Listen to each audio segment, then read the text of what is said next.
रेणापूरमध्ये राष्ट्रवादी काँग्रेस शरदचंद्र पवार पक्षाच्या बंदला व्यापाऱ्यांचा उत्स्फूर्त प्रतिसाद।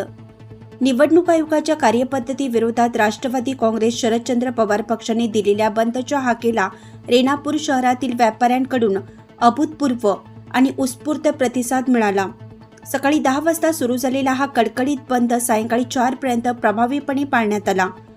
शहरातील बहुसंख्य दुकाने पूर्णतः बंद राहिल्याने व्यापारी समाजाने आपला रोष स्पष्टपणे व्यक्त केला।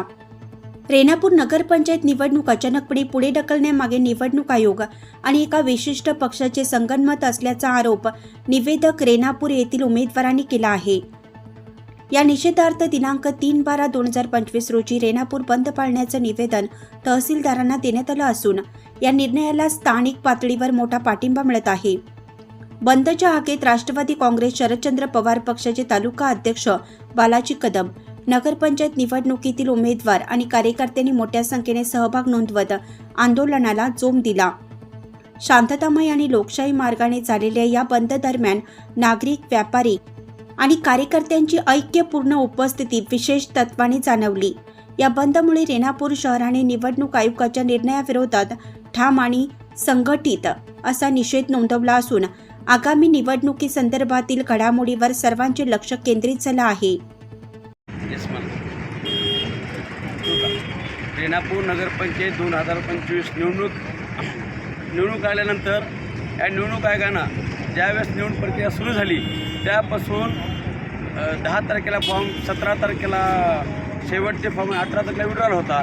या विड्रॉलच्या दिवशी जर निवडणूक आयोग एखादा GR काढत असेल की बाबा तुम्ही आता दुपारून जर विचार बदलाचा उमेदवारानं करायचं काय, जनतेनं करायचं काय, असं 1912 स्वतंत्र झाल्यापासून इतिहासामध्ये पहिल्यांदाच घडतंय की बाबा दुपारी GR, संध्याकाळी GR, आता 2 तारखेला मतदान होणार आणि तुम्ही 30 तारखेला निवडणूक असेल करता, उमेदवारांनी करायचं काय, जनतेनं करायचं काय, मोठा पेच प्रश्न पडला।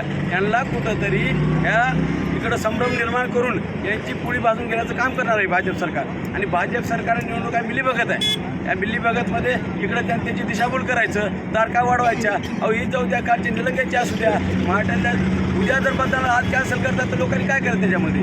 आतापर्यंत त्या निवडणुकीच्या उमेदवारांनी पूर्ण तयारी केली होती। आता निवडणूक आयोगाचं असं म्हणणं आहे की बाबा त्या उमेदवाराचा खर्च कसं दाखल करायचा, त्यांनी मर्यादा त्या निवडणुकाची, निवडणूक काय झोपेत आहे का?